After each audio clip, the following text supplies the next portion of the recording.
नमस्ते। सकारात्मक सन्देश। दुःख एउटा राजकुमार सिद्धार्थलाई बुद्ध बनाउने यो शब्द दुःख। मान्छे किन दुःखी हुन्छन् यो देखेर सिद्धार्थलाई बुद्ध बनायो यसैको खोजीमा। र सिद्धार्थबाट बुद्ध बनेपछि निकालेको निचोड बुद्धको दुःख छ, दुःखबाट निक्लने उपाय पनि छ। बुद्धको सन्देश हो। त्यसको लागि अर्को बुद्धको मन्त्र नै माने भयो, अपो दीप भव। जब तपाईँ स्वयं आफ्नो दियो बन्नुहुन्छ तब तपाईँ त्यसबाट अथवा कुनै पनि समस्याबाट निक्लन सक्नुहुन्छ। बुद्धकै समयको एउटा घटना, जसरी जुन शब्दले बुद्धलाई बुद्ध बनायो, यस्तै एकजना युवा आफन्तहरूको दुःख देखेर, राम्रै गर्नेहरूको दुःख देखेर उसलाई सोच्न बाध्य बनायो, यस्तो किन हुन्छ। त्यसैले अब यसको उपाय कहाँ पाइन्छ त? जसलाई आफूले भगवान मानिन्छ उसैकोमा पाइन्छ, उसैको शरणमा पुग्यो र भन्यो, भगवान ठिक छ, गलत गर्ने नराम्रो गर्नेहरूले दुःख पाउँछन्, यो त आफ्नो ठाउँमा ठिकै थियो, तर मान्छे राम्रै गर्नेहरूले पनि दुःख किन पाउँछन्? मैले आफन्तको यो दुःख देख्दा मलाई आफैलाई दुःखी बनायो, जबकि मैले केही दुःखका कामहरू कर्महरू गरेकै छैन। भर्खरै मात्रै आफ्नो उच्च शिक्षा पुरा गरेँ, तर मेरो हजुरबा हजुरआमाको रोगको पीडाको हामी सबै हुँदाखेरि पनि कता कता गुनासोको पीडाको अभावको, मेरै माता र पिताका अपेक्षाहरूको यो दुःखको निदान के हो? सबै कुरा छ, फेरि पनि दुःखी छन् मान्छेहरू। शान्ति छैन, अशान्त छन्।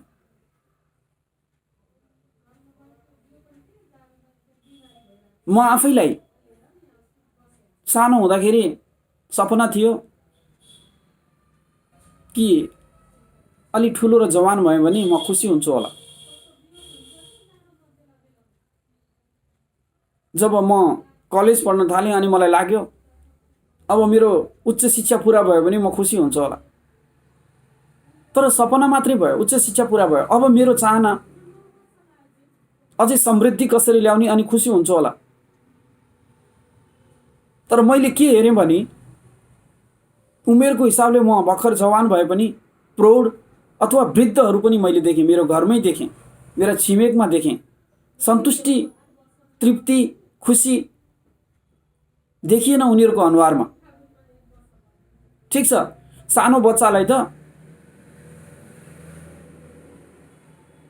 अभावहरू छन्, त्यसैले गर्दा दुःखी भयो होला, तर बरु खुसी त साना बच्चाहरू नै देखिए। ठुला मान्छेहरूसँग सबै कुरा छ, चाहेका वस्तुहरू छन्, परिवार छ, सम्पत्ति छ, खाना पुग्ने व्यवस्था छ, तर सन्तुष्टि, खुसी छैन। यो दुःख किन छ मान्छेको जीवनमा? के भगवान दुःख हुँदै नहुन अथवा दुःखबाट पुरै मुक्त हुन कुनै उपाय छैन?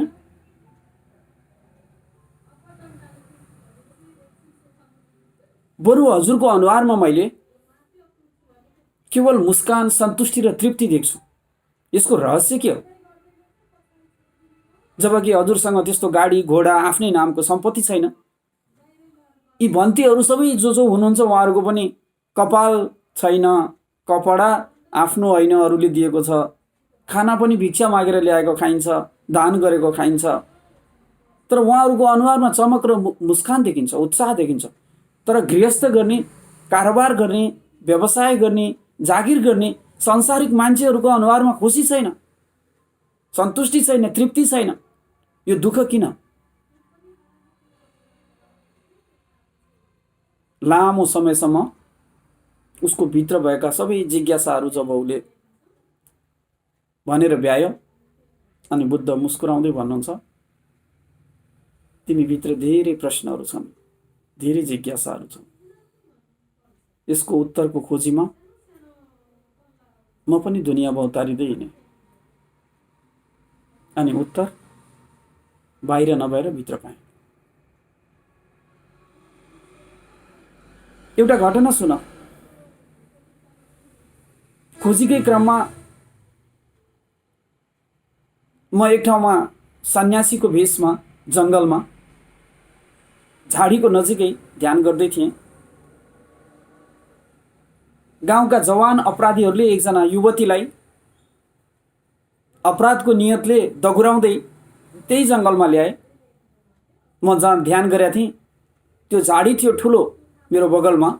त्यो युवती दगुर्दै आइन् र मलाई ध्यान अवस्थामा देखेर सायद उनलाई यो ध्यानी पुरुषले केही गर्दैन होला भन्ने लाग्यो होला। मेरो वेशभूषा देखेर, सन्त र सन्यासी जस्तो देखेर यहाँ उसले बचाउँछ कि जस्तो मानिन्। मसँग त केही पनि, उसलाई बचाउनको लागि केही पनि थिएन।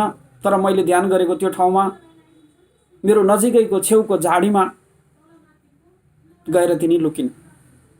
ती अपराधीहरू हातमा तरवार र खुकुरीहरू लिएर त्यो निरीह युवतीलाई दगुराउँदै जुन आएका थिए, मलाई ध्यान गरेको देखे। अनि सोधे, एकजना केटी यतातिर आएको देख्यौ? अनि मैले भने, मैले केही पनि देखेन। मैले केही भने। मैले उनलाई भने, बाहिर त्यो सब खोज्दै हिँड्दा मैले केही भेटेन, तर आँखा बन्द गरेर आफूभित्र हेर्दा धेरै कुरा मैले भेटाएँ। तिमीहरू पनि बाहिर खोज्दैछौ, आँखा बन्द गरेर भित्र खोज। उनीहरू मलाई पागल भनेर अगाडि बढे। तर त्यहाँ मैले झुट बोल्नु पर्यो। त्यसको कारण थियो एकजना निर्दोषको, असहायको प्राण बचाउनु। त कतिपय ठाउँमा केही असत्य पनि यदि बोलेर कसैको प्राण रक्षा हुन्छ भने त्यसलाई अपराध मानिँदैन। एउटा कुरा। अर्को कुरा, यो सत्यलाई उनीहरूले बुझ्न सके या सकेनन् मलाई थाहा छैन। बाहिर खोज्दै हिँडेँ मैले त्यो सुन्दरताहरू, त्यो खुसीहरू, त्यो सुख र शान्तिहरू। तर म त्यस्तै गरी भौतारिएँ, तरवार र खुकुरी लिएर आफ्नो लागि खुसी खोज्दै हिँडेका र अरूलाई दुःख दिँदै हिँडेका अपराधीहरू।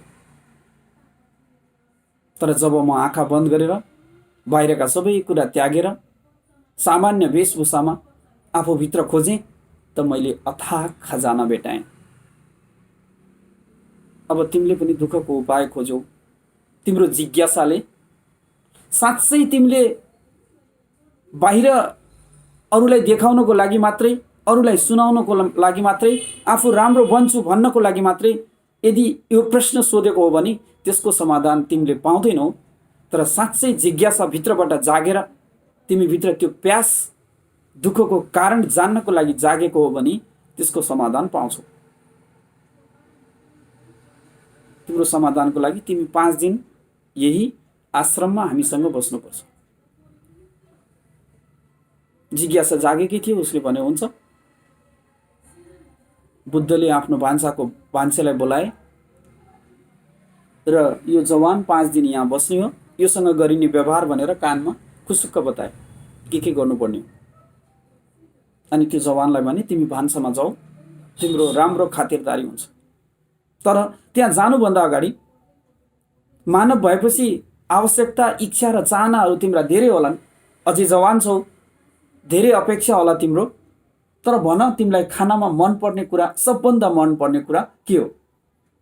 त जवानले भन्छ, मलाई हिचकिचाट भएन। उसलाई ढुक्कसँग भन्यो, मलाई मनपर्ने दुध मलाई हो, दुध मलाई।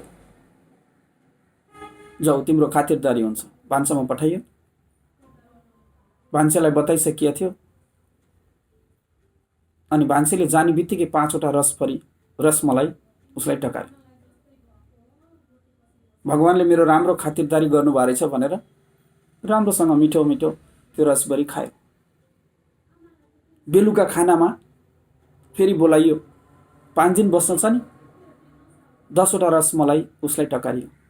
त्यो चाखले खाएन जुन दिउँसो पाएको थियो। रसमलाई सबभन्दा मनपर्ने थियो, तर त्यो चाखले खाएन, तर खायो किनकि 5 दिन बस्न छ। बुद्धले केही बताउँछु भन्नुभएको छ, खायो। अर्को दिन बिहान नास्ताको टेबलमा जाँदा फेरि 5वटा रसमलाई। अब त उक्क पो भयो, दिक्क पो भयो। अनि दिउँसो लन्चको टेबलमा जाँदा 15वटा रसमलाई। अब त हेर्दै रिस पो उठ्यो। किचनको मान्छेलाई बोलाएर भन्यो, के हो यस्तो, 5 दिन बस्न भन्नुभएको छ, यो रसमलाई। बुद्धको आदेश छ। खान सकेन, उठेर हिँड्यो। बेलुका डिनरको टेबलमा जाँदा टाढैबाट हेर्छ रसमलाई अनि भन्छ, म खान्न। दगुर्दै बुद्धकोमा गयो। म कसरी बस्ने प्रभु, 5 दिन बस्न भन्नुभएको छ, आज दोस्रो दिन भयो, के भयो? बुद्धले सोध्नुभयो। हजुरले मलाई सोध्नुभएको थियो मनपर्ने के हो भन्दा रसमलाई भनेर भनेको थिएँ। जाने बित्तिकै रसमलाई टकारियो, म खुसी भएर खाएँ। बेलुका रसमलाई टिकारियो, ठिक तरिकाबाट खाएँ। बिहान नास्तामा टकारियो, दुःखसँग खाएँ। अहिले लन्चमा म कसरी, फेरि डिनरमा पनि त्यही रसमलाई। बुद्धले भन्नुभयो, हो, संसारमा पनि समष्टिले त्यसैले खालि रसमलाई बनाएन, करेला पनि बनायो, भिन्डी पनि बनायो, साग पनि बनायो, सब्जी पनि बनायो, अनि जीवनमा पनि सुख पनि बनायो र दुःख पनि बनायो। हामी के सोच्छौँ थाहा छ? दुःख आउँदाखेरि सुख मात्रै भइदिए हुन्थ्यो। तर साँच्चै सुखै सुख भइदिने हो भने तिमी रसमलाई देखेर 5 दिन बस्न तयार भएको जवान भाग्न खोज्यौ, त्यस्तै हुन्थ्यो। जस्तै दिन छ, रात छ, कालो छ, गोरो छ, होचो छ, हल्को छ, मोटो छ, पातलो छ, त्यस्तै जीवनमा जीवन भनेकै सुख छ र दुःख छ। त्यसैले दुःख आउँदा नआत्तिनु, सुख आउँदा नमात्तिनु। यदि दुःख छ भने दुःखबाट निक्लने उपाय पनि छ।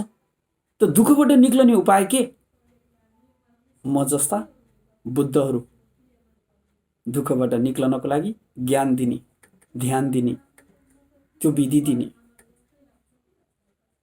सकारात्मक सन्देश दिने, मानिसहरूलाई दुःखबाट निक्लनको लागि, गलत बाटोबाट निकाल्नको लागि समाजको सहयोग बन्ने। अब तिमी पनि मानिसहरूलाई दुःखबाट कसरी निकाल्ने त्यसको लागि सहयोगी बन। जब तिमी मानिसलाई दुःखबाट निकाल्नको लागि सहयोगी बन्छौ, तिमी सुखको इन्स्ट्रुमेन्ट बन्छौ दुःख पाएकाहरूलाई दुःखको लागि। यसरी बुद्धले आफ्नो समयमा किन जीवनमा दुःख आउँछ भनेर जिज्ञासा राख्ने साधकलाई, जिज्ञासुलाई समाधान गर्नुभयो। यो हाम्रो समाजको पनि वास्तविकता हो। मानिसहरू चाहन्छन् जीवनमा केवल प्रगति भइदिए हुन्थ्यो, केवल सफलता भइदिए हुन्थ्यो, केवल सुखै सुख भइदिए हुन्थ्यो। तर यस्तो हुँदैन। एउटा सिक्काका 2 हिस्सा हुन्। जस्तै गाईकी त्रिशूल, एउटा पाटोमा गाई हुन्थ्यो भने अर्को पाटोमा त्रिशूल। त्यस्तै जीवनका पनि 2 हिस्सा छन्, कभी खुसी कभी गम। दुःख आउँदा नआत्तिनु, सुख आउँदा नमात्तिनु। दुःख आउँदा ज्ञानमा रहनु, अनि दुःख आउँदा मात्रै ज्ञानमा रहनु होइन, सुख आउँदा ज्ञानमा रहनु, ताकि दुःखमा तपाईँलाई अप्ठ्यारो नहोस्। आजको सकारात्मक सन्देशमा सुख र दुःखको रहस्य र यसबाट निक्लने उपाय, दुःखबाट निक्लने उपायको बारेमा चर्चा गरेँ। अब फेरि अर्को श्रृङ्खलामा अरू केही नयाँ विशेष लिएर तपाईँको सामुन्ने आउनेछु। नमस्ते, सबैको जय होस्।